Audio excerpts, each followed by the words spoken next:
All right, we're live.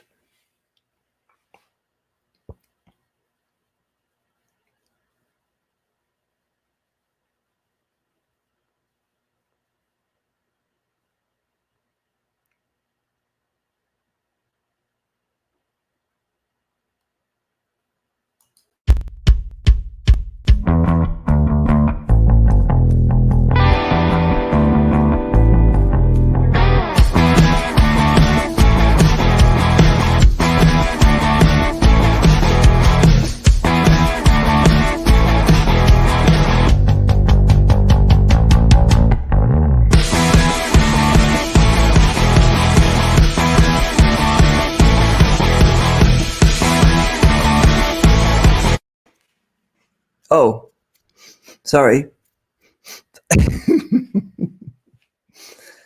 Hey, good morning. Look where I am. I'm in England. Not really. I'm just using my green screen. Look at my hair's on fire. It's amazing. How are you this morning? Hope everything is cool.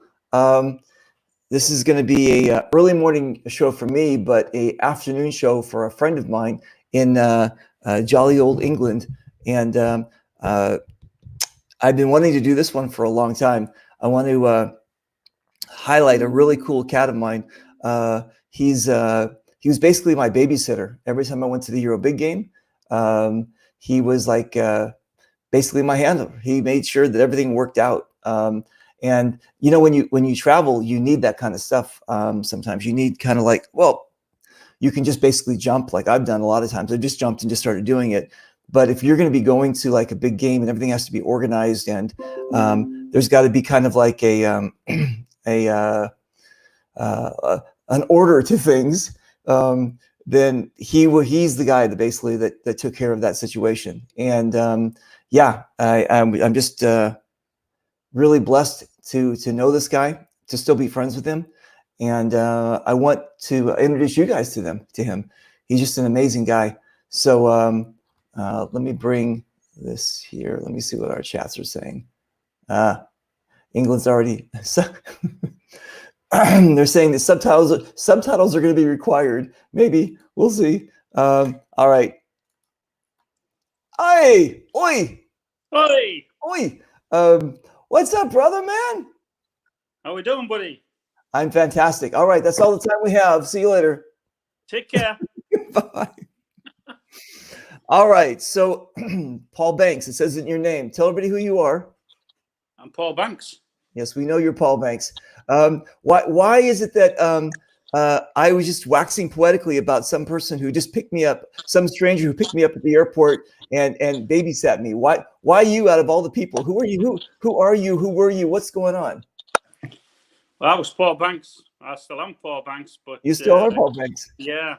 So one of my tasks for Tipman, then GI, was to babysit VIPs from the US, make sure that they got to where they needed to be, right, and looked after their needs. That's true. You did. So I'm always telling people when I went there, I was like, you know, I didn't really know, you know, what to do, where to go, it's kind of a, again, I could just like jump in. I could just start like renting a car, driving around, not knowing what I'm doing. But if the thing is organized like this, like EBG is organized, you kind of want to go with the flow. And you made it easy to do that because I don't know you. You didn't know me. Like when you picked me up from the airport, you're like, "Here's another spoiled American who, you know, I've got to babysit," and then you know, I'm already behind the 8 ball because you're already like you've been in the industry for like millions of years, and I'm kind of just still kind of new, and you're like, "Who the hell is this guy?" And the first thing that when we picked you up from the airport, you said, "Listen, mate, I just drove 18 hours to pick you up, and I haven't eaten all day." And that was, we didn't even know about the restaurant back then, like that restaurant was open. I said, "Well, here, I've got some protein bars. You can have these things." And you were like, "Really?" Yeah, because you go down well. I don't do those sort of fitness bars. You know what I mean? You know me, Dave. It's like big steak or nothing.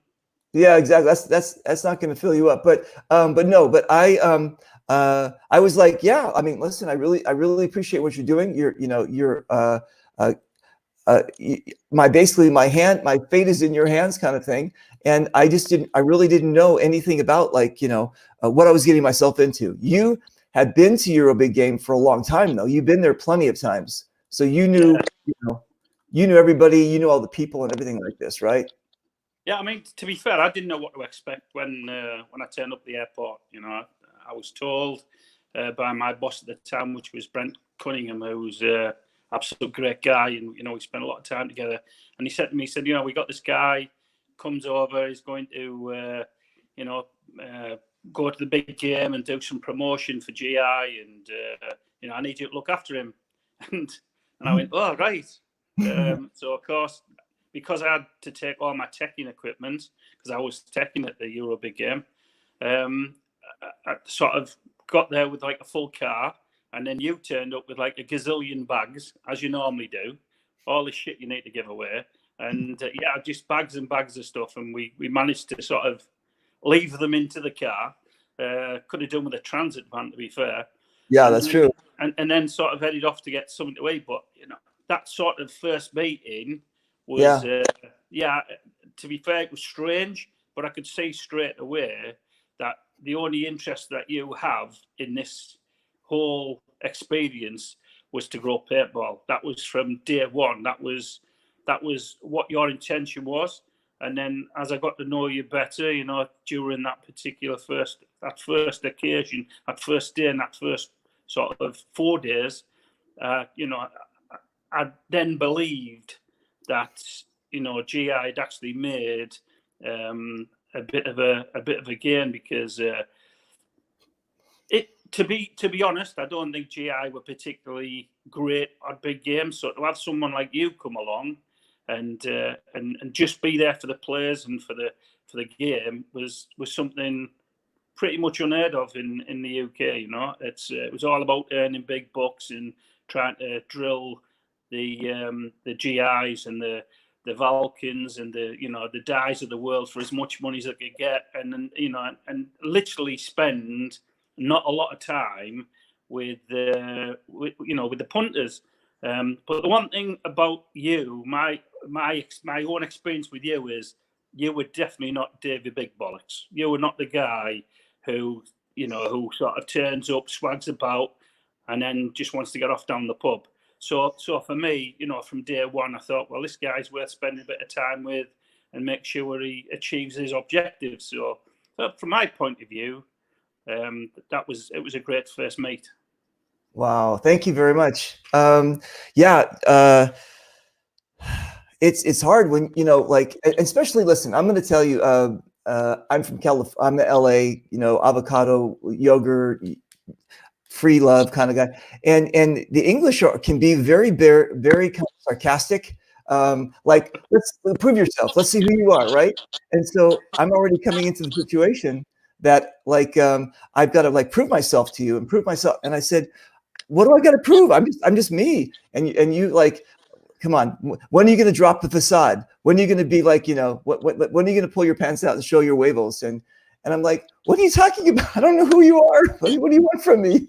So anyway, yeah. So listen, here's what we're going to do. Enough about me. Tell me who this is. Oh, these are some guys from back in the day. These are some of them are Richard Murray, myself, just in the sat down there. That's actually in an army barrack. So there's a couple of people we can't talk about in there. But yeah. Oh, I'm sorry. I thought there was. I'm sorry. I didn't know. I apologize. No, but okay. Okay. That's the only old picture I could find. I was trying to find some pictures of when you, like, I couldn't find anything in your diapers, in your nappies. So I thought, well, that's an old picture. But anyway, so it's one of, I think I was about 18 at the time. 18, there you go. Okay. So anyway, an old one. that is an old one. All right, cool. So going back to let me see what's here, my note. Going back to that, you're from Yarm on Tees, Stockton on Tees. What the hell? Where do you guys come up with these names? The fuck is that? Yarm's a very ancient town, and it was a village, and as everything else in this country, things have grown and grown and grown, so it's a town now. And Stockton-on-Tees was the first port on the Tees, on the river, you know, Yarm and Stockton. So Stockton become like the county, and then it was the county of Cleveland, but then they've taken Cleveland away again. So it's crazy. But Okay. yeah, the name itself, it's quite difficult because it's Like, Yarm or Yarm. So I always see that, like something on something. It's like it's crazy. Okay, so and are you kind of closer to Scotland? You're like northern England. yeah, with the sort of north part. So I'm literally just south of Newcastle. Okay. And Newcastle is sort of we're literally. I mean, I own a site that's in Scotland, so it shows you how close it is. So it's literally 2 hours to Edinburgh from where I am. Okay. So on a good run, you can do it in two and a bit hours. So yeah, it's it's not bordering, but it's 40, 50 miles. It's 45 miles is Adrian's Wall, which was the wall which stopped the crazy Scotsman like William Exactly right. The Romans built that wall, and the wall is still there. The wall is still there. It's absolutely that's crazy. Okay, so the reason I'm saying that is a couple things. Number one is, if you guys are having trouble understanding him, I'm just joking.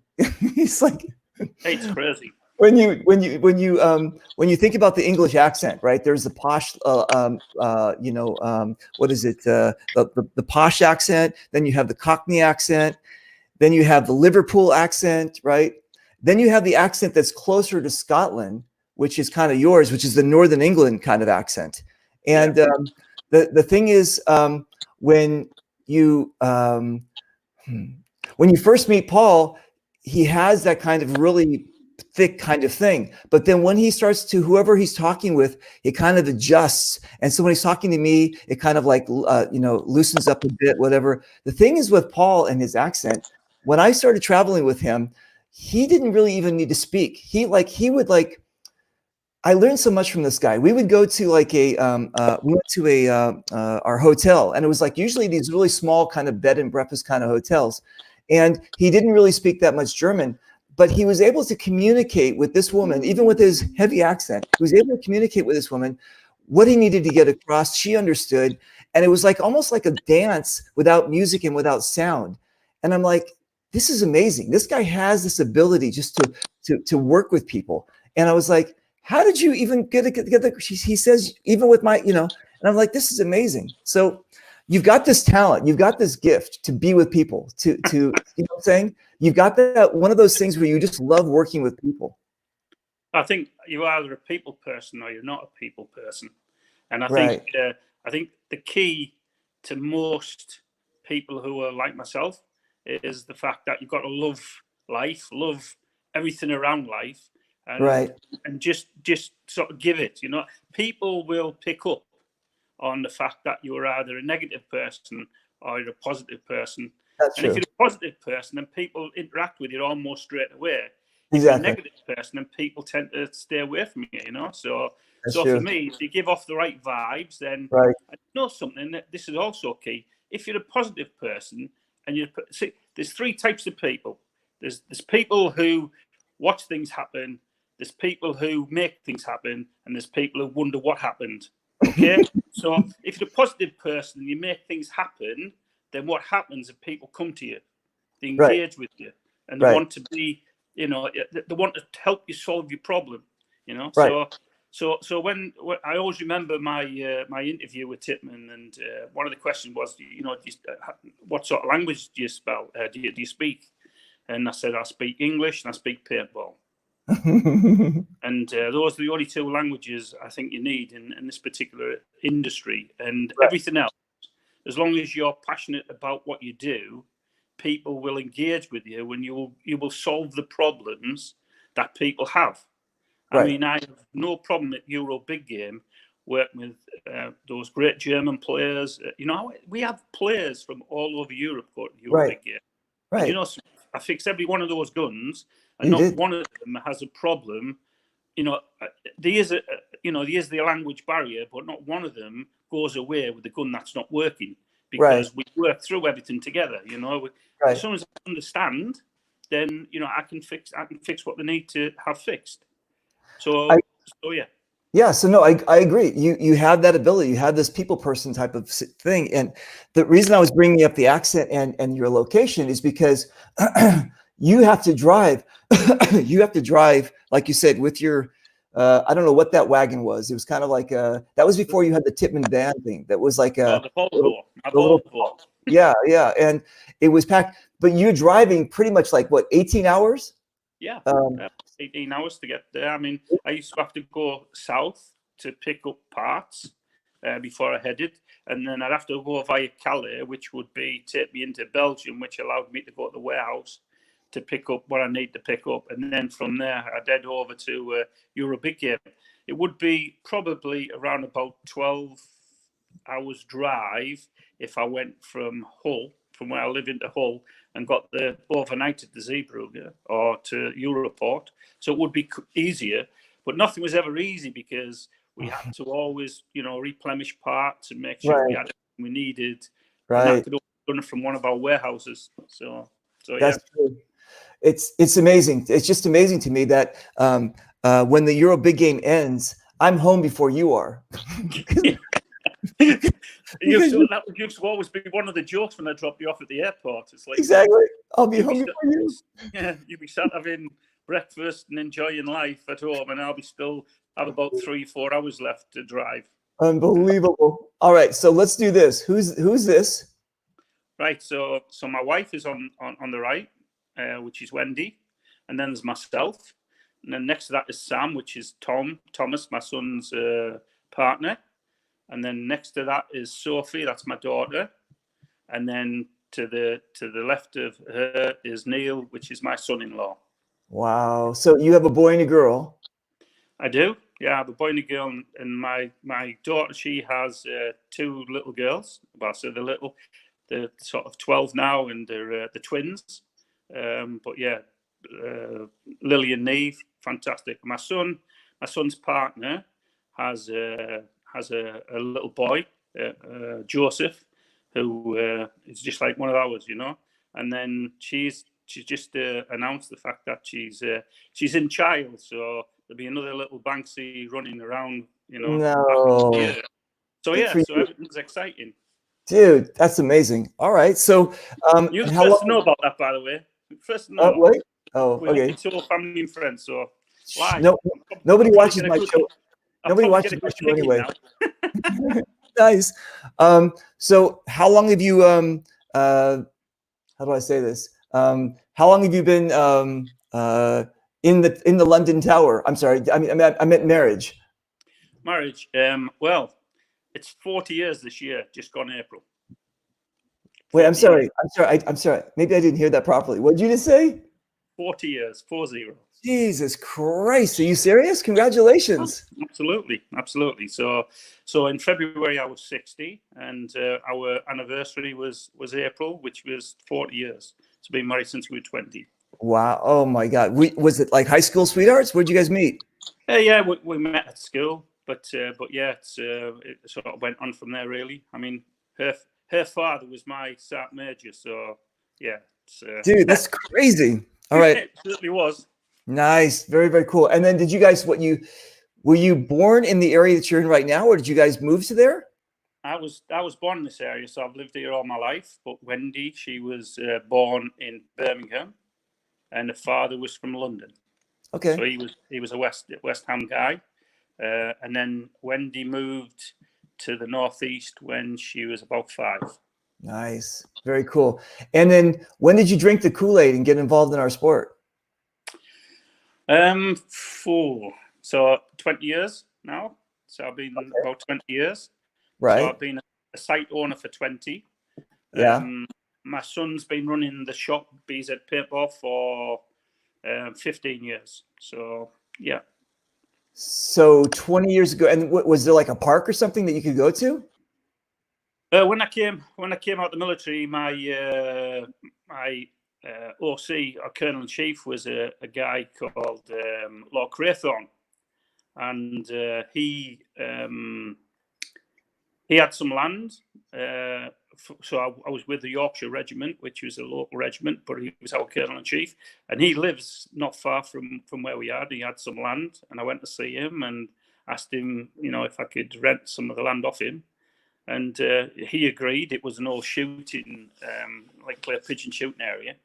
He agreed, so we started the site, and there was myself and the wife. I was building it during the day, and then we were running games and bringing the stuff home, and the wife was working on the site as well, and we used to bring the stuff home and used to wash everything, and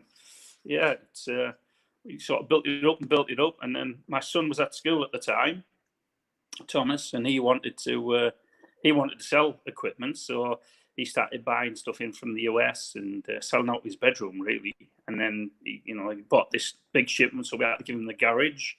And then the next time, so listen, you're going to have to find somewhere to work out of, because it's huge, Right. And he was investing everything back in all the time, and now he's got a huge big shop and warehouse where he trades, one of the biggest traders in Europe, I would say. So yeah, it does a great job. Yeah, Okay. And the son-in-law, I can't not mention the son-in-law, because Neil, he's the partner within BZ. And he is an IT specialist. So all of the stuff, which is our websites and for all of our businesses, they're all created by Neil and run by Neil. And then Thomas is really the buyer part. And then we have a guy called Damo, who's also one of the guys who does a lot of purchasing and runs the show, really. Yeah, most of the guys you see there are part of our group. There's Nice. Thomas they're all big. Everyone who's most of the guys who are there work for us. So yeah, all good guys. Okay, and then and you actually do play yourself? I do. Yes. Yeah. So the pitch you had on earlier was Frank, a guy who I was very close to from Belgium. He passed away. This one here? No, the one previous to that, where I was. Okay, cool. Where they had me shooting. That was. Oh, okay, cool. Hang on a second. Let me bring that back. There we go. Hang on one second. This one here. There we go. So yeah, this is a guy you were very close to, and he in Belgium passed away. His wife passed away first, and he passed away, and Wow. yeah, he had these shirts made for us, and that comes out the cover once a year, and we play a game in his name, and Wow. his team's still around in Belgium, and those guys, they wear their shirts in pride as well. So it's really good. But yeah, Okay. I don't get a chance to play as much as I'd like to, but yeah, I try to get out as much as I can. Okay, so then you guys, you fell in love with it. You said we're gonna start a park, and then you're gonna start a business, and so then it just started going from there, and then you got this going on. Yeah. So BZ Paintball Supplies is the obviously is the mainstream business of Thomas and Neil. So they're the partners in that business. That's the supply chain. So they supply equipment all over Europe and in the UK. So they supply ProSharp paint and obviously all the stuff you need to play paintball throughout Europe. So it's And it's an actual brick and mortar store, right? Yeah, it is. It is an actual brick and mortar store, which is quite unusual. It is quite unusual in the UK. So in the UK, we probably only have 4 or 5 stores which are bricks and mortar, and right.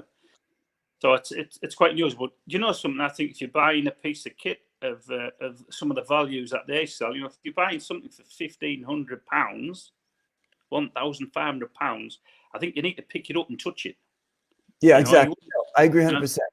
I've always said, and the other thing, you get kids who want to buy this stuff online, right? And really, for me, the first thing they need to do is come into the shop, try a mask on, because that's the first thing they should buy, and get to know about stuff before they actually, go purchasing it, because this is expensive equipment. And if I can give anyone any advice, get it right first time.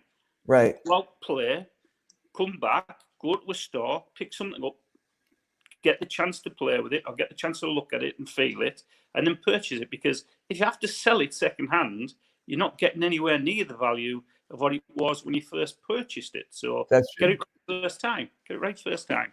I agree 100%. I think that it's a tragedy that we're losing so many brick and mortar stores, but all over the world, because you're right.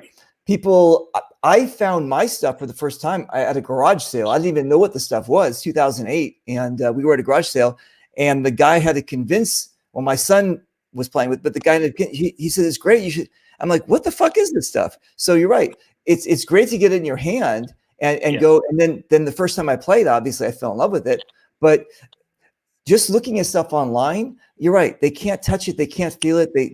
And I think that's one of the biggest problems too in our industry, is that a lot of times what happens is there's a really big buy, sell, and trade thing because people didn't get the right one the first time, or they didn't know what they wanted. And everybody's like always, if they can go to a place like yours, and they can have like a great conversation with somebody, and instead of them wasting all this money, and also not being pressured to buy a $1,500 something, space gun kind of thing. Crazy. It's crazy. There's a couple of things. First of all, everyone has a budget. Everyone has a budget. But the key to selling equipment, as far as I'm concerned, is about selling something that the actual player wants. Because I can sell a player anything, absolutely anything. But when that something goes wrong that I've recommended, that he comes back to me and says, you said. So I'm more of a sort of sales guy who says, tell me what you want and I'll show you what's available. And he tells me what he wants. And I show him and say, this is what you want. I then make some recommendations. I then say, if this is what you want, we have it. It's there. That's your choice. But to do what you're trying to do, so someone comes in for a FT12, but they're going to go and play Sup Air. So would I recommend that gun? Absolutely not. But if that's what the customer wants, then that's what I'll sell him. But in reality, I'll try to tell him what everyone else is using and why they're using those particular markers for that particular job. And then let him make the choice. Now, a lot of stores and a lot of online people do not keep product. Now, my son has just short of £1 million worth of product in stock, which is a large amount of product. But what it does mean is a good percentage of our customers can get their delivery next day. Now that is where bricks and mortar for me is. It is expensive, but where it counts. A lot of these online stores will take your order. They won't have it on stock. They'll then have to order it in and then get it sent to you. Right. So for me, and also, most of these guys can't even give you any advice about how to look after the marker, or what happens, what makes it go wrong, and what stops it going wrong. Right. If you can get some of that advice at the store, then your playing days are a lot better going forward. If you get to a site and you know something about that marker, then if something goes wrong, you can go through a system which allows you to critique that gun to see where you can find out what's wrong with it. 95% of the time, it'll be electronic gun will be the battery. Mm-hmm. It's amazing how many people bring guns back and go, it just doesn't work. And then you change the battery and it just does work. Right. So it's crazy, those sort of things. But that's because the first thing generally everyone does, not just paintballers, is they never read the manual. Take the manual out. The first thing they do is throw it on the side. Don't need that, because how complicated can it be? Exactly. And then it goes wrong, and Mum's already thrown the manual in the bin. You're right. Thrown in the corner. No, I agree. Listen, I agree. With my TPXs, I didn't read the manual, but I could go on and I can figure it out how it was going on. But for those complicated space guns, I don't know how people do that. Or even, what? I took apart one time when we first got the TMC, the Tippmann TMC. And like, how complicated? And I popped it open and all these springs went boing. And I said, oh, I'm fucked.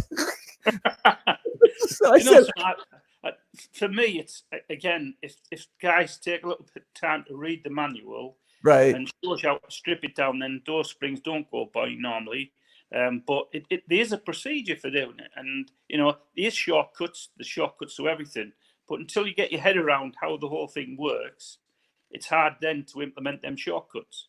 I agree. I go take tech classes in Poland, well, in Europe in general, and basically, we were, I was teaching people who've had, say, an A5 for 10 years, and they didn't realise you could take all the workings out the back without stripping the gun apart. And these guys are going, this is crazy. Now, I've had this gun 10 years, and I never knew you could take all the workings out the back. So, they were stripping apart. The problem with stripping an A5 or a 98. Once you break it apart, there's always a good chance, when you put it back together, you'll leave something out, or something will pop when you put it back together. Right. So if you can take the internals out without taking it apart, that just works. Another instance, a guy lost his detent, and he brought his gun on. He said, "I've lost the detent." He said, "And to be honest, I don't want to take it apart, because last time I took it apart," he said, everything just shot all over the place." Right. So, like usual, take the feed neck off, get in through there, pull the little bits out with a pair of pliers, put another one in. Didn't even take the gun apart. He went, "I've had this gun for nearly 20 years." He says, "And every time the detent's gone, I've literally split the gun and then cursed, because when I'm trying to put it together, springs are flying here." He said, "You just take the feed neck off, pulled a little bit out, and push another piece in." He said, "I didn't even know you could do that." So wow.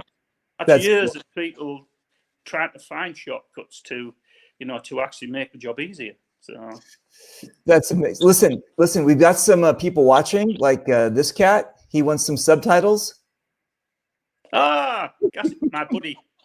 He's my buddy. I tell you, this man here, by the way, if you want in-depth knowledge of paintball playing, going out there and buying it, this guy is the kiddie. He's a diamond. He's the diamond of paintball as well. And there's only one diamond better than him, and that's his missus. Oh. Because I'll tell you now, she does more for paintball in the UK than most people would ever realise. She runs a forum. She goes to games, takes photographs for free. She bakes incredible cakes to feed paintballers at the sites when she goes. Again, like two diamonds. There's some great people in the industry, and I'm glad that those two people are still with us and rocking with us. In fact, I've got one of his shirts on. So this is our BZ Grizzlies shirt, nice. Which is our team shirt, and I'm part of the Grizzlies, which Gassy formed. Very grateful for him, because he's, like I say, he's an absolute diamond. Nice. So we got a hello from Gino. Hi, crazy Gino. No, I tell you, Gino is a hard man to do business with. Hard man to do business. I love Vulcan. I've got to say, there's two guys in Vulcan. Will, I trust him forever, and and there's Joe, who, whenever there's a problem or an issue, I'll always go to Joe and I'll speak to Joe, and he's really, for me, those are the two people in Vulcan who really push, do what's best, do a lot for the industry, and for a company that's sort of pushing to keep their placement within the industry. I've got to say, those two guys definitely on my radar are two of the best people I could ever work with. Gino, like I say, Gino's a bit special. He's a bit like Richmond, both guys have been around a long time. They've been in the industry. I still believe the passion's there, but I think it's sunk somewhat. But I think the passion's still in there with those two guys. But because I don't think you never fall out of love with paintball. I think you can just, you can put it in. Hey there, mate. Sorry about that. I thought maybe the government was getting a hold of it or something. What happened? You're there. I can see you. Yeah, Dave. Oh, you're good. You're good. Anyway, I got cut off, mate. You're fine. Oh, hang on a minute. No, you're good. You're good. Everything's good. Yeah. Okay. Good. All right. Sorry, Gino. Audio. Sorry. Now you're on mute. Don't start pressing buttons. Oh my God. I can't hear you. There you go. Okay. Can you hear me, Dave? That's fine. That's fine. Okay, listen. The reception. Can you hear me? Can you hear me? Paul, can you hear me? Paul, what have you done? We have to start the interview over again. Don't know what's happening there.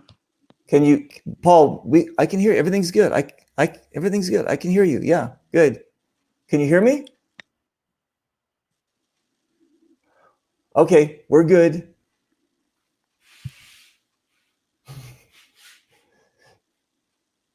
Can't hear you, Dave, for whatever reason. You can't hear me? You can't hear me? I can hear you. I can hear you. I can hear you. I can't hear you. Okay, so do this. Do this. Let me have a look. I'm gonna PM you, Paul. Hang on a second. Someone rang. Hang on a second. Paul, where's Paul? Okay, Paul, here's what we're gonna do. Paul, go out, and back in. Okay. All right. There we go. Let's try bringing him back in. Can you hear me? I can hear you. Can you hear me? I can hear you. Everything's good? We're back in. We're back in. I got a call. It might have been Gino. Oh, yeah. Okay. I got it. Maybe not. You scared me. I thought maybe you didn't pay your internet bill or something. Oh, nah. Always pay my internet bill. Okay. Pay all my bills. That's so we were. Yeah. We were right in the middle of here that Cheryl, hang on a second. There we go. There we go. She wants to, she says she's your cake dealer. She is my cake dealer, and it's not, they're not sort of them cakes you get from, not space cakes either. No. She's amazing. I still haven't met her. And when I go to the UK, I'm dying to have some of her baked goods. She's a diamond. So. She's great. Like you said, they do a lot for the industry. Like I said, there's again back to the guys from Vulcan, Joe and Will. Again, do a lot for the industry. People, everyone's got to work for their position to get to what they need to do. But yeah, those guys. Will probably does as many miles as I used to do. He is incredible traveler. The only one I think probably travelled as much, if not more, was Brent Cunningham, my great friend Brent Cunningham. I mean, you met Brent. Well, we're gonna get to our Brent story, but hold on one second. So, John from the Northern Alliance. I know John from the Northern Alliance. He likes your mustache. He thinks you're sexy with your mustache. I don't know if you know this cat, but he's from Iran. He's actually watching from Iran. His name is Nima. So he's a friend of ours, Gary Bauman, our friend of ours, and he's just a cool cat. So say hello to Iran. Actually, Iran's watching. Salam shukuri khubam misi khudafis khubi. That's Farsi. All right.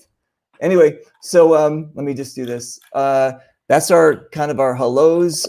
Actually, we've got some people in here that you might know. Let me see who that is. Who's that? Andy Searle. Oh, he's a guy who used to work for me on the sites. He's also part of our Grizzlies paintball team. Again, another outstanding lad. Just a good guy, dependable. There's people in life who you ring when you need something doing, and he's one of the guys you'd pick the phone up to. And his missus as well. His missus is the same as well. Joe from from Flag Raiders in Canada, right? And I've met Joe. I don't think he knows me that well, but I've met them when they run a game there. So yes. All right. And then we've got Martello. Do you know who this is? Definitely know Martello. Tony Martello. Again, a guy who's single-handedly kept the paintball magazine going with his, single-handedly with his good lady. Again, an absolute diamond. Someone who promotes out of his own pocket when the industry should be helping him. The paintball in the UK and in Europe. I mean, the guy travels, again, a lot in Europe, in fact, all over the world, to actually to report back on paintball games. So I'm sure you probably met him as well, David, at one of the games, or some of the games, because he gets around. And who's this?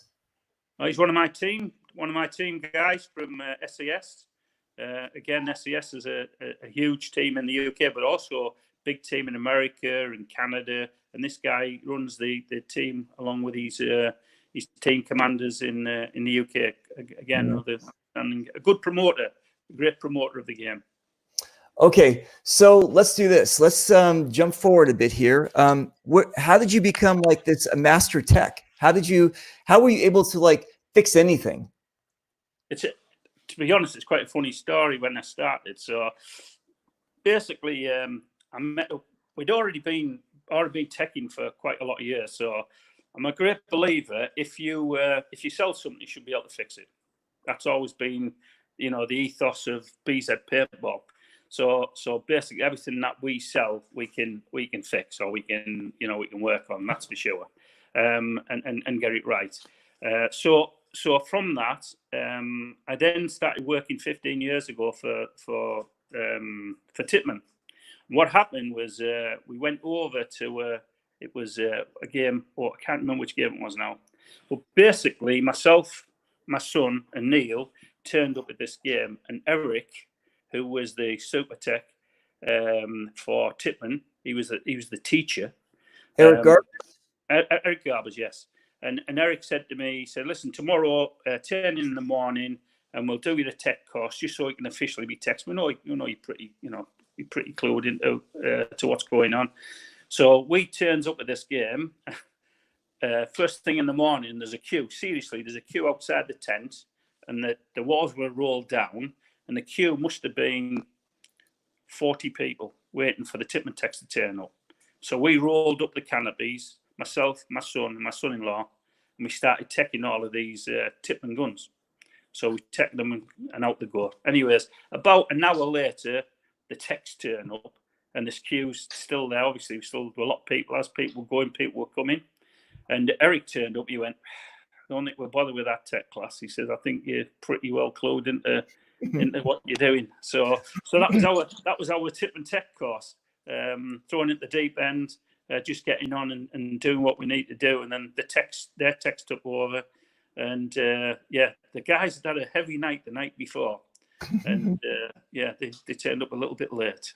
But did you have like that ability? Like, were you playing with Legos or building blocks when you were a kid? How did you get this aptitude of doing this? Do you know something? I think, again, go back to age.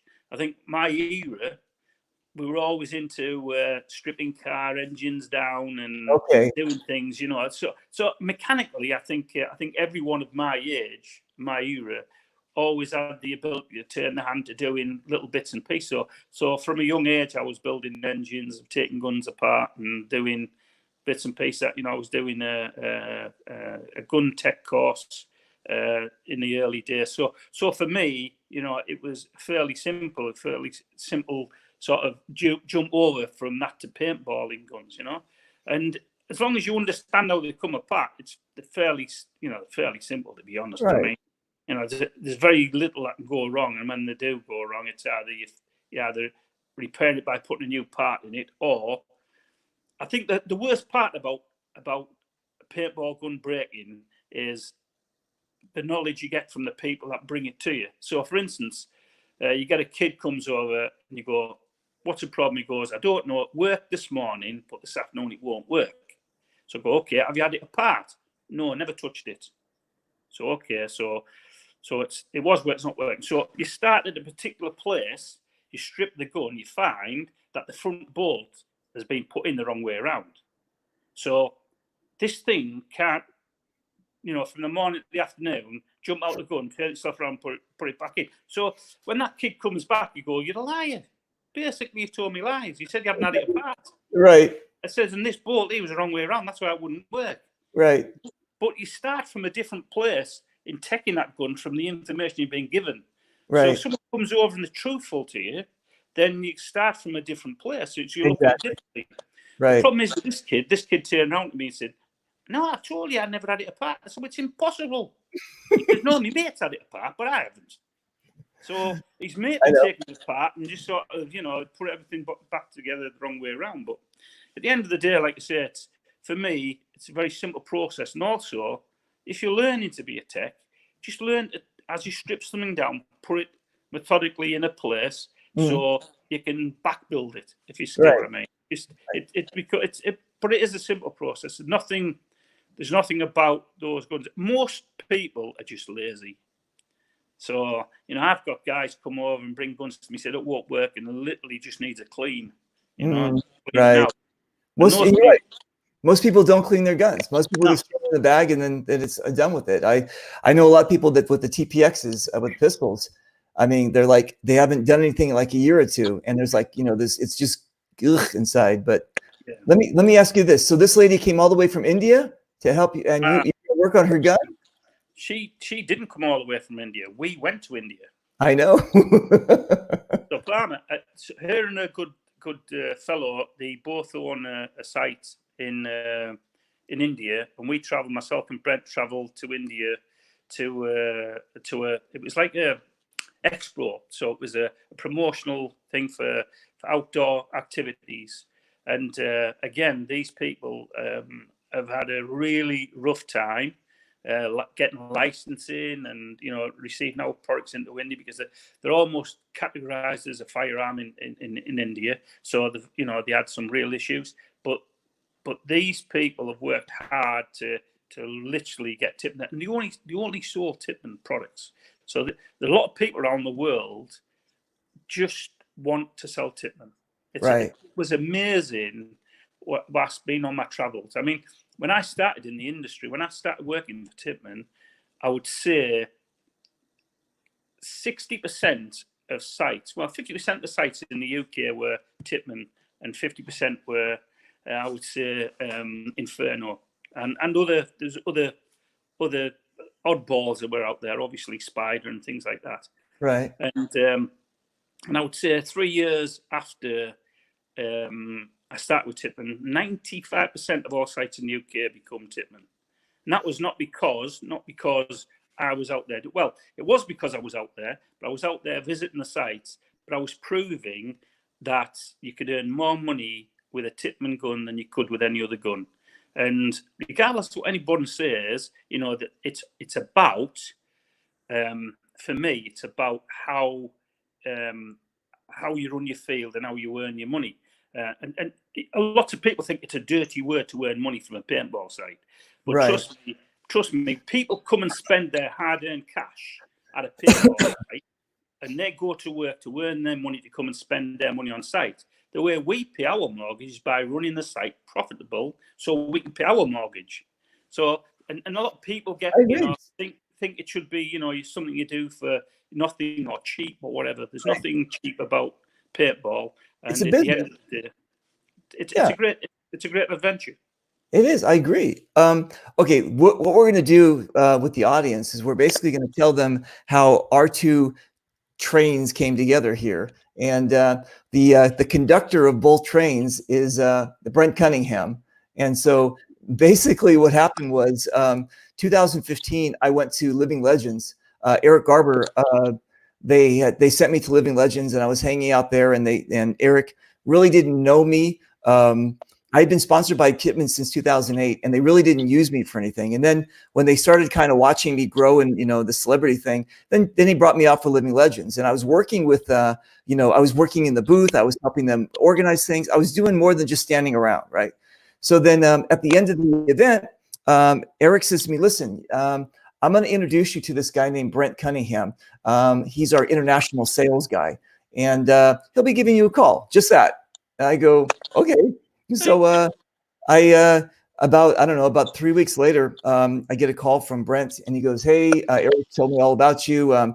We got this big game in France. It's called Vekring, and we want you to come out, and we're going to make you the general. And I go, and he goes, you have a passport? And I go, yeah. And he goes, okay, I'm going to give you, because most Americans don't. He goes, I'm going to give you an address in Belgium. We're gonna fly you into Belgium. I'm going to give you an address, and you got to get there.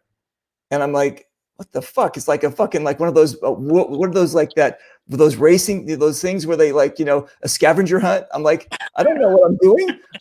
So I go, okay, that's cool. So I did. I landed in Belgium. I went to the train station, and I go, I'm looking for Ra Doubli. It's all in French. Rue Badu Badiba.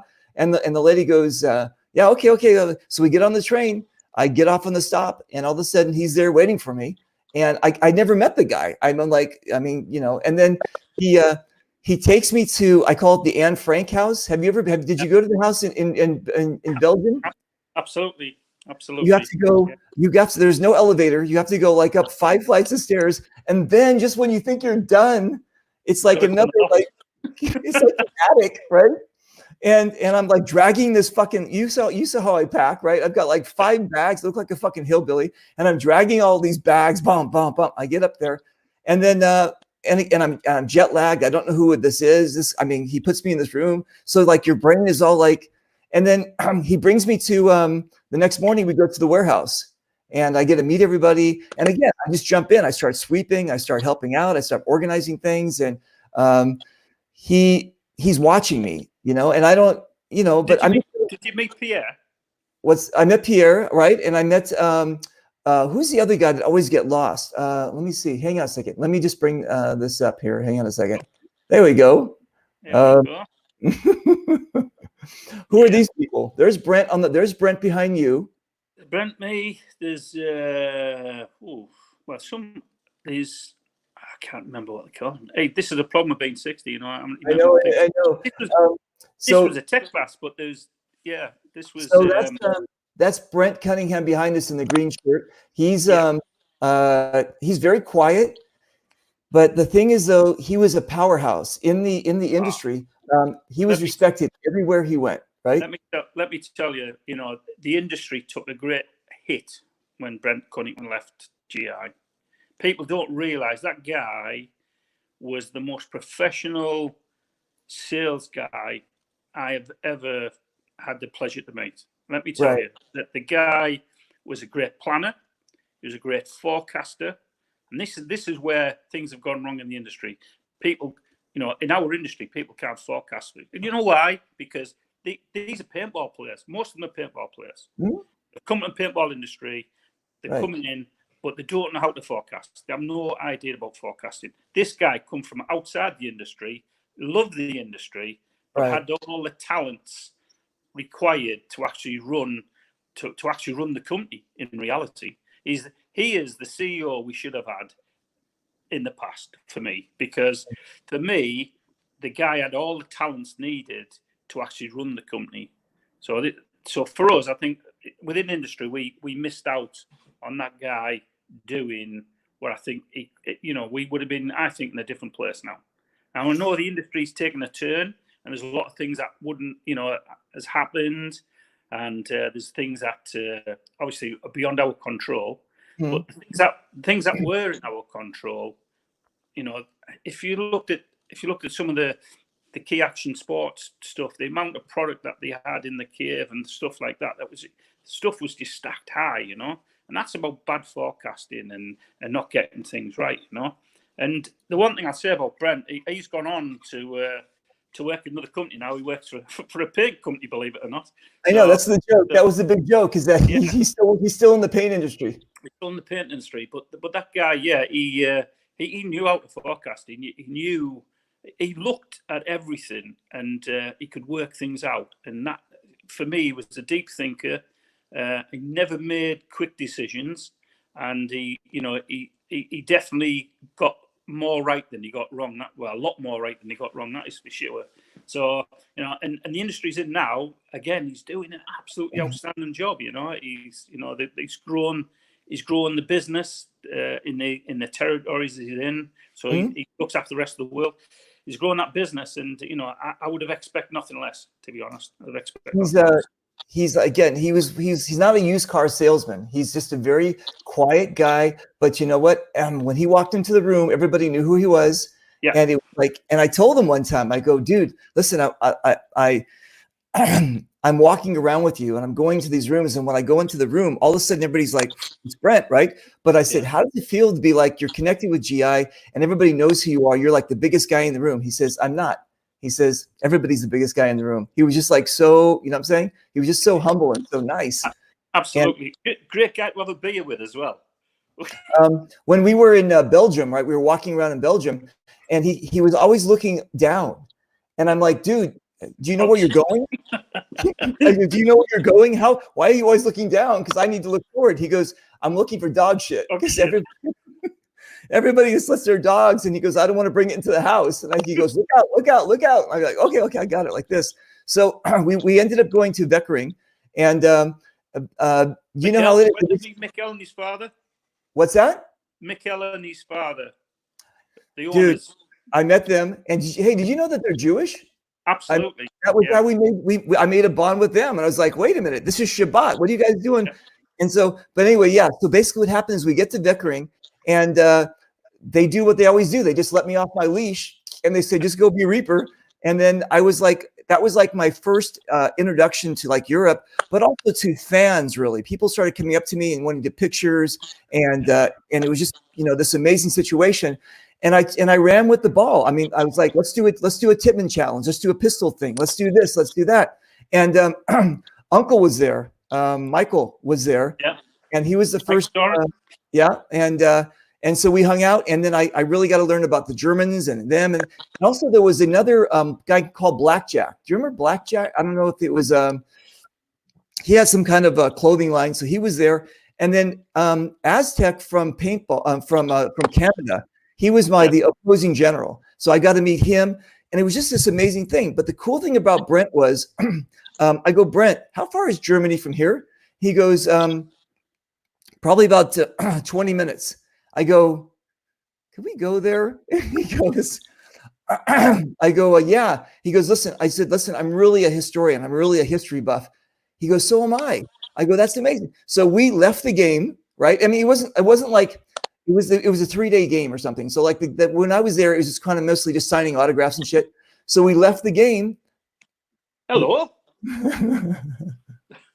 This is my dog. Nice. So we left the game, and we ended up going to the Maginot Line, right? We saw the Maginot Line, and we hung out there, and then we went across the border to Germany, and it was the first time I'd ever been to Germany. So because I have the same experiences, I mean, we drove a lot of miles together, myself and Brent, and we couldn't go past a castle or a mansion, or we'd have to go and have a look. And we're both the same. I love architecture, and Brent was the same. It was about history, about going, seeing what it was, where it fit in, and he read up about it, and understand it. And I think that was the thing. That guy could go to every level. Yeah, he could talk to directors, he could talk to manufacturers, yep, he could talk to players. And again, you talk about people who can talk to people. That guy can talk at every level. And not only in every level, he can speak French too. He learned French because he knew that was going to be his market, and he was going to be involved. And so he adapted.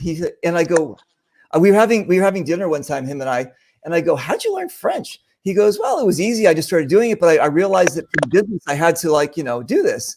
So we went to Veckering. They were having a like some kind of a festival with like all these people that dressed up in period costumes, and he was talking with them and hanging out with them, and he was touching their souvenirs, and he was like so involved. It was like he was just you just saw this guy who was just so intense about everything that he did, and he was in love with it. It was just fantastic. So what happened was, because it was my first time going to Europe playing, you're like a little kid, and then everything I was attaching myself to, but I was attaching myself to Brent because I was like, this guy is my babysitter, and he's like helping me see the world, kind of thing. So I have it's just big props for him. He's just an amazing guy. Yes, I mean, we don't talk as often as we maybe should, but we're both busy people, right? But yeah, I mean, every time I do get the chance to speak with him, it's always, again, he still has a passion for paintball. He still asks about how things are and how the boys are. And for me, it's once it's in your blood, right? It's very, very difficult to do something else. It's true. When we were when you and I you were a big game, you're always like calling him. You go, yeah, I've got that asshole in the car again. I'm like driving him around, and oh, that's that wanker. Exactly. We can't not talk about the Euro big game without talking about asparagus soup. Oh, we're gonna get there. Hold on a second. Okay, All cool. right. So anyway, so then what happened was, so Brent, saw what I did at the Euro Big. I mean, saw what I did at the at Vickering, and that that I'm like good for them, good for the promotional tool, that kind of thing. So then I go back to the States, and he gives me a call, and he goes, I'm going to be introducing you to these people in Canada. They're Marie and Dave. They own Europe.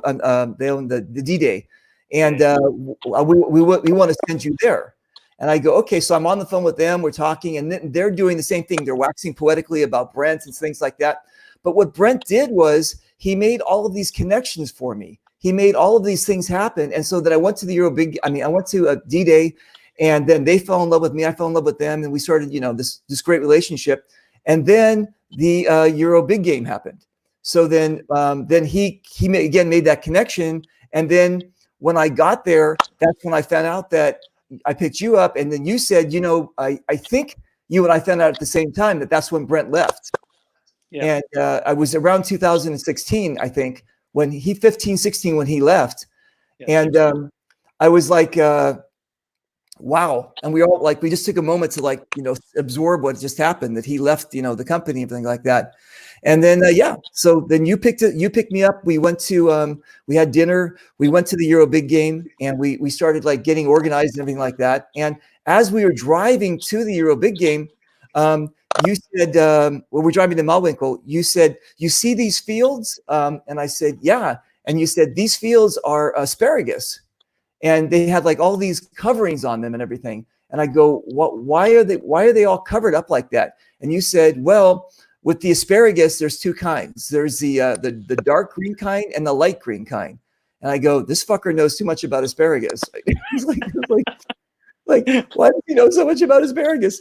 And so he goes, well, it's May, and in May, this is the right time for asparagus, and that the asparagus that are really the good one, the soft ones, are the ones that they covered up, and that they're the light green ones. And we're going to have some asparagus soup. But on our way there, we were on the Autobahn, and as we were on the Autobahn, you kept on saying, "Listen, we're getting off on a town called Auschwitz. What the fuck is it called? What's the name of the town?" You said, keep an eye out for this town called what? I can't remember. No, how do you say that word? That Afus. How do you say that? Exit or something? Yeah. So you go, keep an eye out for that town. And I go, oh, there it is. And we're driving by another one. You go, and I go, wait, there it is again. And then I did that like 5 times. I go, dude, when are you going to pull over? That's the name of the town. And you go, dude, I'm just fucking you. That's exit in German. Like,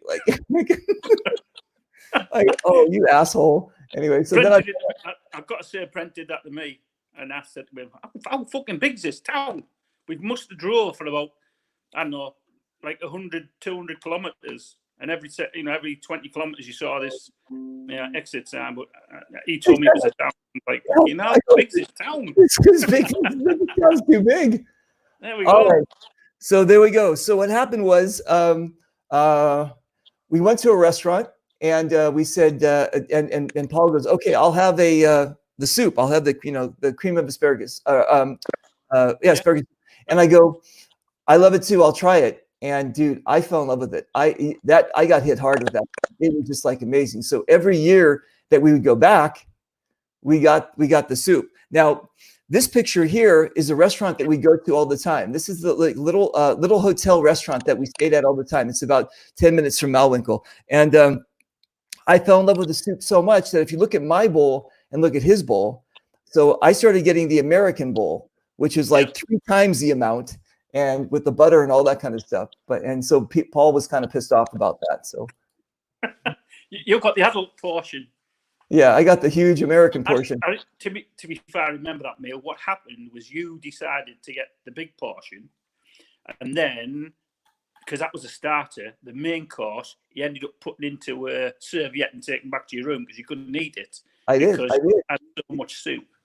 I did. It's amazing. But there's one special thing about that asparagus soup. What happens when you go to the toilet, David? When you go to the bathroom, Yeah. when you pee, everybody knows what happens when you pee. No, but When you pee with asparagus, forget about it. It's like, yeah, it smells of asparagus. It's like when you piss in asparagus. It's unbelievable. unbelievable. I dare Okay, anyone to try it. It's just unbelievable.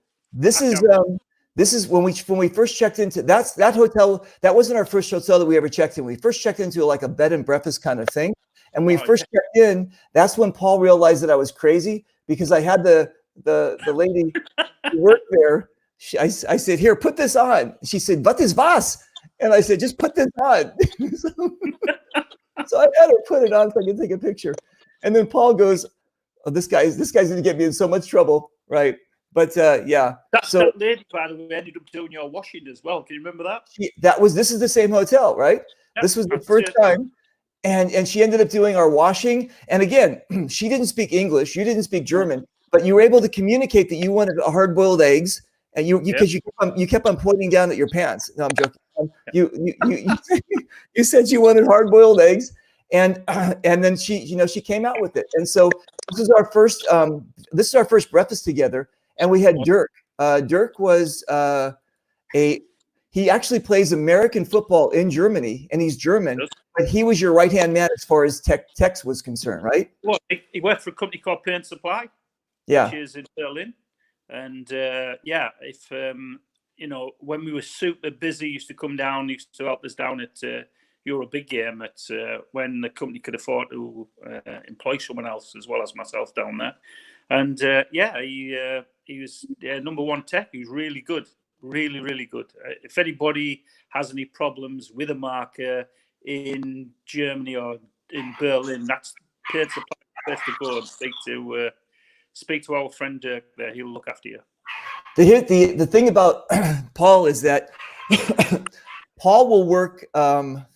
You're just a crazy cat. But Paul will work actually like all day long. He won't take a break. He'll just so we have the booth set up right for the Tippmann booth, and we're even before we get to the Tippmann booth, there's a fucking line, right? And then so we're sitting down at the booth, and it's him and Dirk, and they're working on the guns, and so like Paul says to me, just go be Reaper, go do whatever you need to do, and I'm walking around, and about I don't know maybe 4 hours into it, you haven't moved, you're still just like doing what you, and I said, dude, have you eaten? He goes, no, mate, I'll go eat some. I'll eat later. And I go, oh, fuck this. So I ran to the Northern Alliance thing and picked up a big thing of steak for you guys and food. And that was kind of like he was babysitting me and I was babysitting him. So we kind of had this like symbiotic relationship of helping out each other kind of thing. And I would be like, he wouldn't get up. He wouldn't take a break. He would just like work 12 hours. And he said, no, mate, he said, and he had like a little tip jar. And, people would give him he had a whole line of beer that people would just give him beers or other hard alcohol or euros or something like that. And he was just like, and he knew how to fix every gun. We were just like fixing everything. Right. So then the next year comes around and they give you they don't want Derek to come back. They don't want to pay for it. So they give you some other guy. And then you're sitting there with the guy and you say to him, so do you know how to fix? He goes, I can fix anything. Yeah. So then there's two lines, right? Two long lines to fix stuff, right? And what's happening is the knucklehead doesn't know how to fix anything. So the people get their gun back, they go play, it doesn't work. So they get back in the other line. So then, so now Paul Banks' line is like going around the block, right? And this other guy's line is short. So the other guy's, because he's got a bad reputation. He can't fix the guns. So he's not doing anything. And Paul is like busting his ass, fixing not only the broken guns, but the other gun that guy broke. And he's like, and I'm like, Jesus Christ, Paul. Right. But you know what? This is how happy he made everybody, right? People would come to him. This is the booth. And they just they said, Paul, you're number one. You're our guy. You're fixing our guns, dude. You are just like, I know, listen, Paul's humble. He doesn't like to talk about himself. So I like to wax poetically about him because he's just a great guy. But yeah, everybody knows him. Everybody in Europe, everybody, wherever he goes, doesn't matter what an event is, they'll meet him, and within like 10 minutes they'll come up to him and go, could you maybe just take a look at this thing? And just fix it, right? So, yeah, you kill it. Dude. That's a great part about the business. You know, a lot of people come over and they want to come over for a chat, and a lot of people come over that need things fixing. I mean, we used to have people come over and say, "Any chance you can service my gun?" Mhm. Absolutely. You know, I mean, at Yeah. the end of the day, if I've got time, I'll do it. But in general terms, I'm there to fix. You know, so I was fixing guns. Any servicing, I said, "You'll have to go to one side," because the key objective was to get people back playing Right. paintball. It was, And and servicing something that you do when I'm going to use my other gun and I'll go out and play it if you can service this one for me. So yeah, I can do it if I have time. Again, you have all of these parts. You brought from the north of England this car just full of parts. So you basically have little bits of. I'm like, how do you fucking do inventory? I don't know how you do all this stuff. It's just like everything is there. It's basically like you take a big thing and just shake it, and all these parts like land, and you go, okay, I got this detent, I got this. I'm like, yeah. You're crazy. Do you know something? It's difficult, but the one thing that you do learn over time is what you need and what you don't need. Right. So basically, Tippmann were a great supplier. They used to always send me whatever parts I'd requested. When GI took over Tippmann and obviously took BT and Empire and all those guys on, it was a harder job to get the things you needed because everything was spread out everywhere. We had stuff coming from the US, stuff, different parts of the US. But and it was more difficult. So I mean, I tried to use BZ parts. So over the years, we made a collection. We traded. I traded with Thomas for stuff. So I always knew the sort of things I'd need at the show. So I was very rarely caught out. And if I was caught out, and someone had something which could be fixed and had the part, then I would actually rob a new gun to do it. And I very rarely had to do that. But right. My priorities at those games was to make sure people pay a lot of money to go and play paintball. And if you haven't got a gun that works, then you can't play paintball. So my job was to make sure that as many people were playing on the field as we could get out there. So if I couldn't get the part, I didn't have the part, then I would rob a gun of a part, and then that gun would become a skeleton gun, and then once I got the part, I'd rebuild the gun back up again. So yeah, do whatever's necessary to get the players playing. That's the key. That was it, and that philosophy, everybody knew that. Everybody knew that.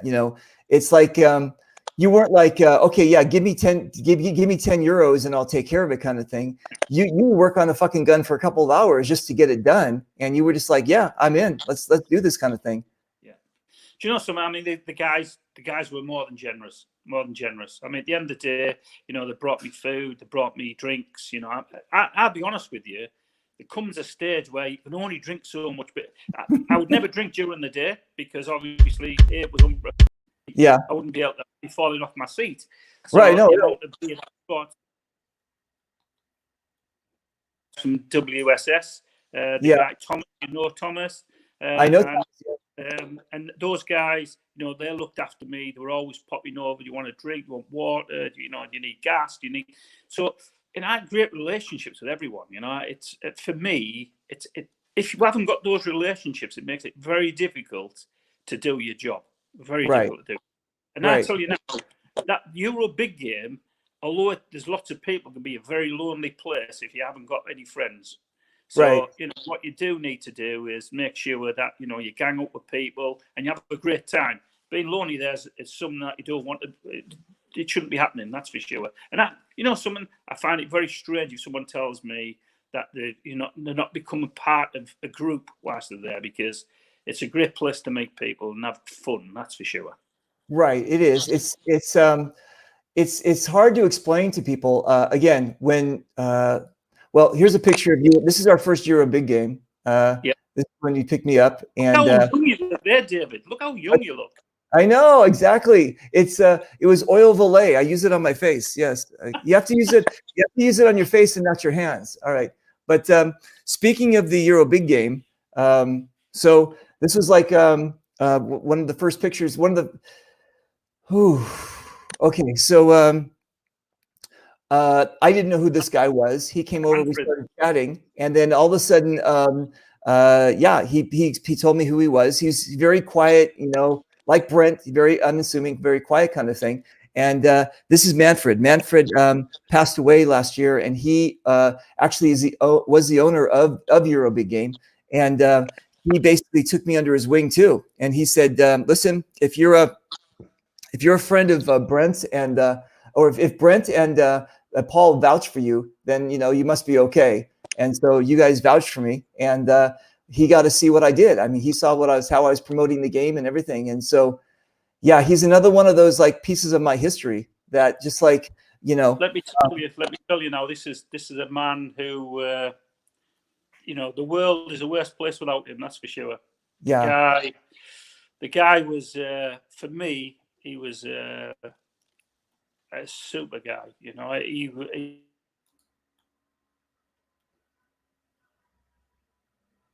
What happened? What happened, Paul? No, Paul, you lost your internet. Oh, that's freaky. We're talking right again, now. Very quiet. Hey, we're back. Yeah, dude, listen. Hey, listen. That's Manfred, mate. That's Manfred. Listen. Yeah, exactly. Don't freak me out, man. That's Manfred. He wants to get involved in the show. Absolutely, Manfred, listen, we love you, but don't screw around with our internet. We love you, man. but yeah, I mean, he was a gentleman, you know, absolute gentleman. If there'd been a few more of those people in Europe in paintball would probably be in a different place. Elise, you know, Dennis, one of his sons, he's got a couple of sons and a beautiful wife. And let me tell you, you know, Dennis is still working in the paintball industry. I know Dennis more than I know his other son.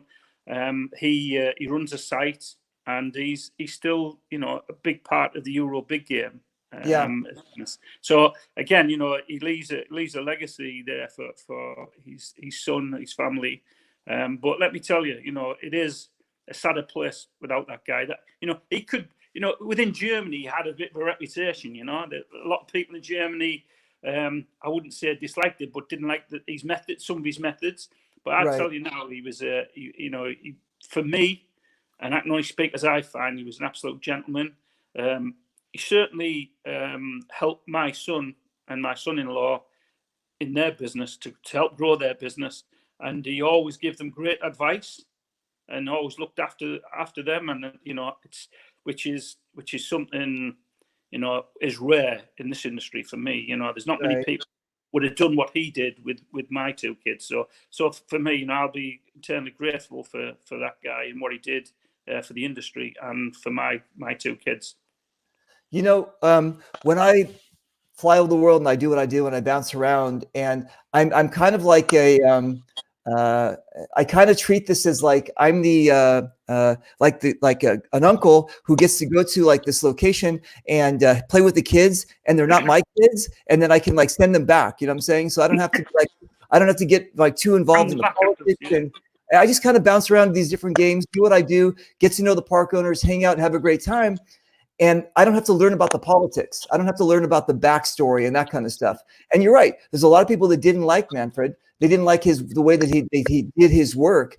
But in the big picture of things, he was an amazing guy. And all I can do is tell you from what I know about the guy, right? I don't care about what anybody else says because I don't know that part of it. All I know is when I came to the Eurobig Game, he treated me like his son, like Dennis. And he says, listen, just do whatever you want. You know, they take me off my leash and do whatever you want to do. And so when I was there, Vice came one time. The Vice magazine came. We did a big article. Yeah, he said, "Do me a favor." He said, "Go take these guys out." And you know, and so he trusted me with all these responsibilities, and it was just like amazing. So he's just been like, you know, he was like just this great force behind me. It was great. Yeah, he will be never missed. That's for sure. But you know what? Dennis is doing a great job. Dennis was on our show. We did a Germany game show, and he came on. Bertel came on, and we all talked about what's happening with the next Eurobig Game, how it's going to be in October now, and everything. Yeah. So it's fantastic. Tell me who. I've never met him, but we know each other as friends on Facebook. Who's this? Oh, Mike Tate. Yep. Oh, you got two there. You got Mike Tate, and you got another fella. Me. So tell me about Mike. He Mike Tate, I'll give you some history. So Mike Tate was he came into the industry. He worked for Powerball as a sales guy. So he sold the fields in Powerball. He is. I'll be honest with you, mate. He's another gentleman. He gets tortured by the terrible twins in GI at Crowborough. So that's Adrian and Ash. The torture the poor lad. But I tell you now, he's a damn. You know, he's a sweetie. At the end of the day, you know, do anything to help make things happen. Well, that's a BZ Bizzle team. Damien there and Mike Tate in the front taking a photograph of it, selfie. But yeah, you know, again, he's a great guy. He's you know, his knowledge for fields with paint is great. But yeah, he's one of those guys who takes it on the chin each time, and he just bounces back up. He laughs. He runs. He has a great Facebook page, and he launches quite a lot of stuff for them guys. You know, and he's just good. I mean, do you know something? I've had the privilege of working with lots of good people in the UK. You know, Adrian Saunders. I have Ash Chaplin and Mike Tate. Those are the guys who, you know, really helped me and progressed anything I was trying to achieve within the UK when GI Europe opened and the UK sort of started its own warehouse. So those guys, you know, I'll always be grateful for the work that they did to help me achieve what I had to achieve, because it's a great thing to be able to go out there and be at the front and people say what a great guy you are to fix all this. But out the work they do in the background to make sure you have everything that you need, right? Then you know, you can't do what we do. So I see Eric's on there again. Number one. He's another one of my how do I say this? One of my mentors, one of my babysitters, one of my handlers, one of the guys who created me. He helped create me, basically, guide me in the right direction. So yeah, Eric is just a really cool cat. One of the first people I met within Tippmann, and obviously did a lot for me as well. You know, he helped me out when I needed things or when I needed advice. He was always there. He always helped. So yeah, number one guy, that's for sure. Listen, if you play paintball, I don't think you should have this name though. Yeah. Yeah. No. John Whiteler. Yeah. Yeah, definitely not a good name for the tournament paintball. That's for sure. No, it's not a good name for paintball. Yeah, again, he's quite vocal on our forums, John, around the UK. Again, another good guy. This is Paul and I were checking in to get a massage, and this is the masseuse that was going to work on Paul. This is. I'll tell you what, that was a fella in women's clothing. That was. We didn't know. I did one of those double takes, like what when she came out of the back office, like whoa. Yeah, that was this. That was the last one, right? That was like we were checking into the hotel, Holiday Inn. Yeah, Berlin. Yeah. We were checking into the hotel there, and we were like, okay. She was let me see. She was very strong. I'll put it to you that way. So, could I take your bag? Like, she was great. And then we ended up one. When did we end up at? Oh, this was probably without you. No, this was with you. We ended up at this place. Remember this little bed and breakfast place? Yeah. And this was the last game that we did. The last game that we did together, and they had this was the inside of this is like your typical German breakfast. Yeah. Unbelievable, right? And so that was that place. And then when you and I first were like. We finished our Euro big game. We were like, you know, my brain is like spinning, and we go, you know, you're taking me back to the hotel, and we ended up going out to dinner, and this was our first like dinner together. It was like this little Italian place, and again, everything that you and I do, we're always eating asparagus soup. Correct. But drinking wine, hanging out, eating asparagus soup. But yeah, so it was. Well, there you go again. And you're always eating. Yeah. So Thanks, Greg. exactly. I think I'm And paid then, for that. and then on the way back, you took me across the river there. So this is the ferry, right? This is the ferry that you can go across if you really need to, but I just thought it was worth a punt across the river. You know, it's that's quite close to the Marwinkle game, Right. and you know, you can. There's two ways you can go, and that's one of them. And we always avoid it, to be fair. But I thought it was worth you having a little trip across the river. It was great. It was fantastic. And actually, this last game that we did, we actually had a hotel right next to that ferry, and it brought back all these memories. It was amazing. You have this ability again to just make friends with everybody. You know what I'm saying? Like again, it's one of the teams down at the Euro big game. Okay, so then one of the things that I created was this international paintball bridge, and I decided that I fell in love with traveling and you know, the Europe and obviously things so much. I wanted to get people to do it, and so we did. We actually, with the help of you guys, we just Manfred, everybody, we said, okay, what we're going to do is we just want people to come over, and don't worry, don't bring your guns, don't bring anything. Come over as a tourist. When you come to the park, we're going to bring you in. You can stay with us. Entrance, air, free, guns, everything like that. And we did, and it really started working. But because of you, we really were able to, like, you know, knock it out of the park. So again, thank you very much for everything you did. That's Thomas Kraus on the left. Thomas Kraus is he created one of the first paintball fields in East Germany before the wall went down. He had a paintball park, and he doesn't speak any English, but again, it doesn't matter. He knows about hugs and paintball. That's all that I know, right? He took you on a great tour. Can you remember the tour he took you on? Yeah, you know, the Checkpoint Charlie. And we went to Checkpoint. We went all over the place. We have Mario, who's standing next to me with the glasses, and Thomas. They work for WSS, and they have a booth there at Euro Big Game, and they just were like, they were my babysitters as well. They were fantastic. But what happened with the International Paintball Bridge is we were able to bring people again. Like on my left hand side is Ali. He came in from Africa to play paintball because of the paintball bridge. We have Gene next to Gene is next to Mario, and Gene came all the way from Quebec, way up in Canada. I mean, he's like, I think he lives right next to Santa Claus. That's how far he lives up there in Canada. So he came in.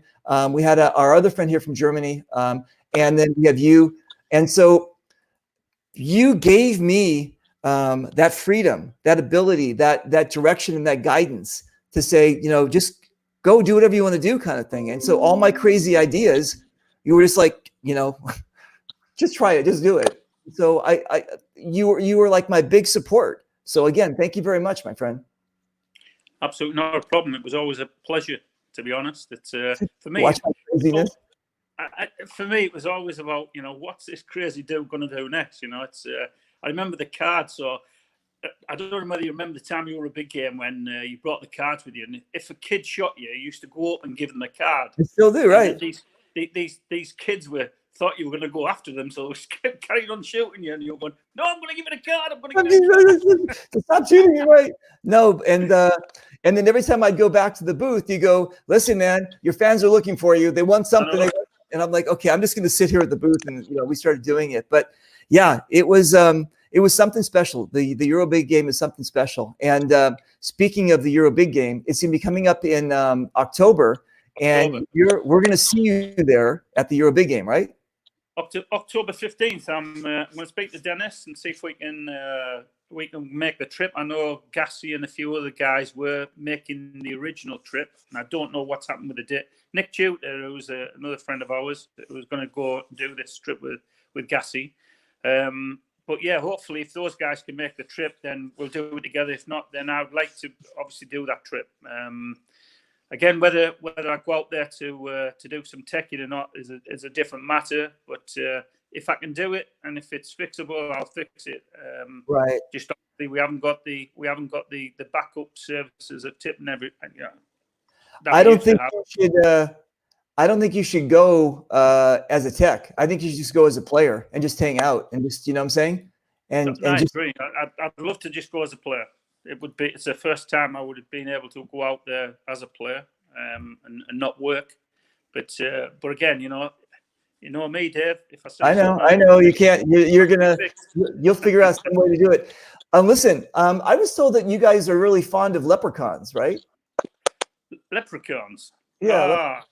There he is himself. There he is himself, Mr. Hastings. So yeah, he was. Yeah, these were some of the trips we did. That again, that's a Euro big game, but we had a pleasure working with him, with another great person in paintball, which is Jed Green down at WDP. Again, another great field. It's one of the fields in the UK. If anyone wants to have any knowledge about how to set up a field, I generally send them. I used to send them down to Jed Green, because that guy runs an amazing field. He has a great ethos of how he gets things to work. So again, it's another. Something that the easiest thing in the world is to be able to bullshit people and tell them you know everything. But the best thing in the world is to actually put them in touch with people who really know how things are done. And all the great leaders in the world are not great because they know all the answers. They're great because they bring people in around them that know all the answers. Exactly. So for me, it's just a matter of telling people where to go to get the best information. And if you do that, then people end up with a great sense of what they can achieve. Some places are great, some places are not so great. But the one thing about what's happened over this last 6-8 weeks is we almost get the chance to reset, push the reset button, and hopefully we come out of the other side of all this, because I know we have a lot of paintballers who want to get out there and do go and play the game. When we come out of it, I'm hoping they'll look at things differently. And I know I'm definitely looking at things differently, because it's it's almost taking the life away from us, and something I love doing. So hopefully, when we get the chance to go out there, we'll respect the people who have survived. We'll help support them and keep them going, and hopefully, we'll have a better paintball industry thereafter. That's my hope. Who's Gavin? Gavin Winspear. Winspear. He's again is one of our BZ guys. He plays for the Grizzlies. Again, another guy who used to run a side. He's been around paintball for a long time. Right. He's a good lad. You have a lot of fans all over the world, and again, hopefully, you guys after the show, you're going to realize what kind of guy this guy is and why I'm doing this chat with him. It's my ode to you. It's my waxing poetic to you, because you're part of my life. You're part of this history of when I travel and did the Euro big game and stuff like that. So I'm really excited about seeing you in October. That's going to be fantastic to hang out with you. No, it'd be great, man. It'd be great. Like I say, I don't think people also maybe quite understand what you've done for the industry as well. So I applaud what you do. You keep people inspired. You're out there. You do the hard miles, which a lot of people won't do. But the one thing that you do sort of better than anyone, and that's promote the people who look after you. And that takes some doing. You have a lot of sponsors, and at the end of the day, you don't show any favoritism to any one sponsor. You just do what you do. Just the sport. Sometimes you're crazy. Sometimes you're crazy. Sometimes What do you mean? What do you mean sometimes? What do you mean sometimes? That's I'm always crazy. No, when I got into the sport in 2008, I had another mentor. His name was Gary Baum, paintball photography, and he said to me, "Listen." He said, number one, don't do what you usually do, which is get involved, because he goes, this sport's going to be, it's this crazy sport. And I said, no, it's too late. I've already got these ideas. And he said, number two is all paintball is good paintball. He said, whether it's pump or MagFed or whatever it is, we're all the same, and we have this community. So just treat everybody the same. And I said, I just do that anyway in life anyway. So so I've been connected with Tippmann since 2008. GI bought them in 2014, I think, or something like that, or something. And then so they inherited me. And then, I am a GI guy. I mean, I love GI. They do everything. They help me to do what I can do to promote the sport. But the thing is, though, when somebody sees me, they see GI, they see Tippmann, everything like this. But I don't wear. I'm wearing an Enola Gay shirt. I wear everything because I'm paintball. That's what I am. I'm paintball. I love the sport, and GI knows that. GI knows that they don't have to wrap me up in my. Everybody already knows I'm connected with GI, but they also know that I'm connected with paintball. So when I go out, I'm trying to help everybody in the sport. That's my job. Yeah, well, I was the same, to be fair, mate. The problem you've got, and that is, if you work for a particular company, like I say, I worked for Tippmann for a lot of years, and then obviously we're taken over by GI. Then people just have you down as a GI man. But I'm more of a paintball man. In fact, one of the things that used to frustrate some of the people I work for is if someone brought a gun over to me to be fixed and it wasn't a GI gun or within our family group, they used to get really annoyed about it. And for me, it was more about getting a player into playing, Right. And then from there, you can then, once he trusts that you will help him, then you have the influence then to point him to the direction of our equipment, But some people, like I said, didn't particularly like that. But for me, it's about playing paintball. And I had some great years with GI. I went all over Europe. I went to America with them. So I can't spend any time at all bad mouthing anybody in the industry. Because at the end of the day, every single person I met in the industry has played a part in my life in this industry. Exactly. So for me, you can spend all day talking about the bad things that have happened over the years, but at the end of the day, I tell you what I remember more. I remember all the good times. I don't remember the bad times. I just remember the good times.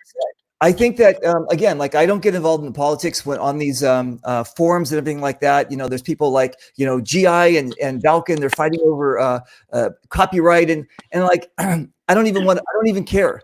It doesn't matter as long as we can get paintball guns in people's hands and play.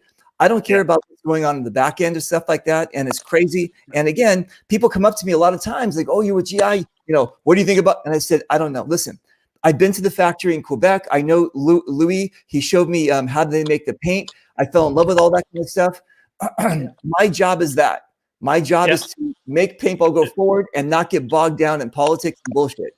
That's not my world. I don't care about it, and that's it. So don't continue with that kind of shit."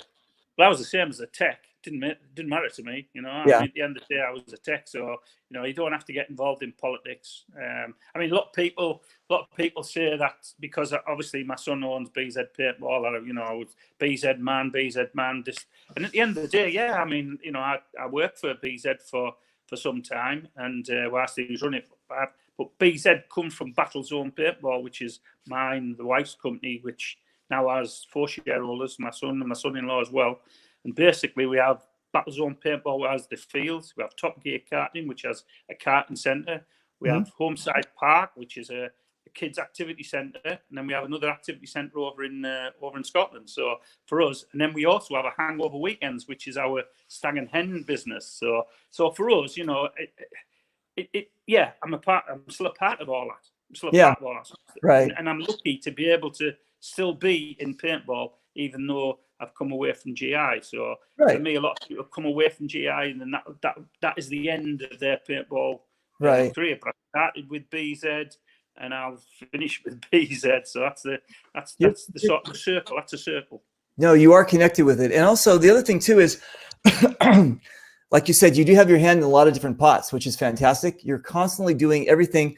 But everything that you're doing has to do with people's enjoyment and entertainment. Do you know what I'm saying? That's all you do is just make people happy. We're dream makers. I mean, people don't understand, when people. So I always say, if you go to a paintball field and people will be at home and they'll play Call of Duty or one of the other games that's available. And then what they want to do in paintball, they want to go out and react those games in real life. So in reality, if they turn up and the paintball field's 2 pallets in a hay bale, you're not actually being able to fulfill their dreams of playing Call of Duty in real life. So for me, this is being about professional. We have to go out to build our fields because we are dream makers. Our job is to make sure that these people fulfill their dreams of being that soldier, or whatever, you know. So Right. if we do that, then we do a good job.